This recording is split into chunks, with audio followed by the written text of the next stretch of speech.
tell us more about this 13-minute long, engaging movie is its writer and director, John Trengove. John, good morning. Welcome to Morning Live. Good morning. Thank you for having me. John, what fascinated you so much about Thando's book, A Man Who Is Not a Man, that caught your attention? Well, I'd actually been researching the Xhosa circumcision initiation for quite some time. Yeah. We were busy writing a feature film on the same subject matter, and we came across Thando and his novel in the course of the research that we were doing. And it's a very evocative, very personal story that was quite beautiful. And there was one chapter in particular that as soon as I read it, I knew that it would make a very, very powerful and very interesting short film. And how was it received? Yeah. Sorry, go back. No. We've Continue. been collaborating with Thando on the feature script, and so it was a kind of an organic progression to adapt an excerpt from his novel. And how was it received in Germany? Very well. That it generated a significant amount of interest. I mean, it's obviously a world and a practice that is very mysterious and unknown to an outside audience. I mean, it's even something that's quite unknown to a South African audience, anybody who's not Xhosa. So there was a lot of interest and a lot of questions around the meaning of this very ancient practice in a modern world. I think that's what's most interesting to people is the idea that something so old and so ancient is still practiced today. How difficult was it to fit it together into 30 minutes? And is that enough time to tell this engaging story?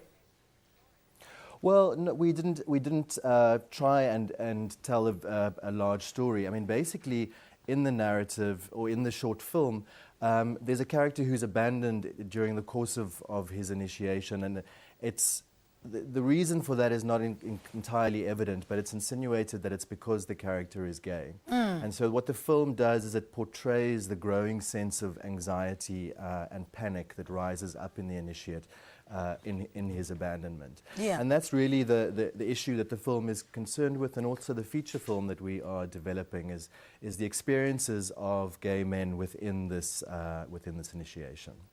Why is the intersection between gay sexuality and tradition such a complex issue to explain?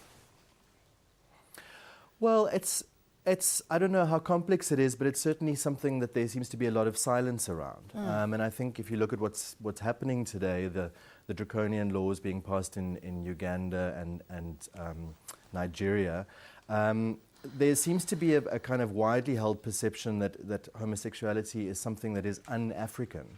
And we're interested in making work that starts from the premise that homoerotic desire is something that is as ancient as African culture. And so both our projects, the short film as well as the feature, look at this largely unspoken and quite uncomfortable intersection between gay sexuality and traditional culture. And John, just before I let you go, what is the tone and feel of Ibhokwe? Ibhokwe is it's certainly a drama, and it deals with some heavy and quite extreme emotional experiences, but it also has an openness and an open-endedness. It doesn't try and hammer home any kind of didactic message. If anything, it leaves things open for the audience and for their own interpretation. All right. John, thank you so much. Sounds very interesting. John Trengove is the award-winning local filmmaker, speaking to us about his film Ibhokwe, and is touted as the first film to explore homosexuality within the context of a traditional Xhosa initiation. Well, that is John Trengove. Thank you so much for joining us. Let's send over to our music performers.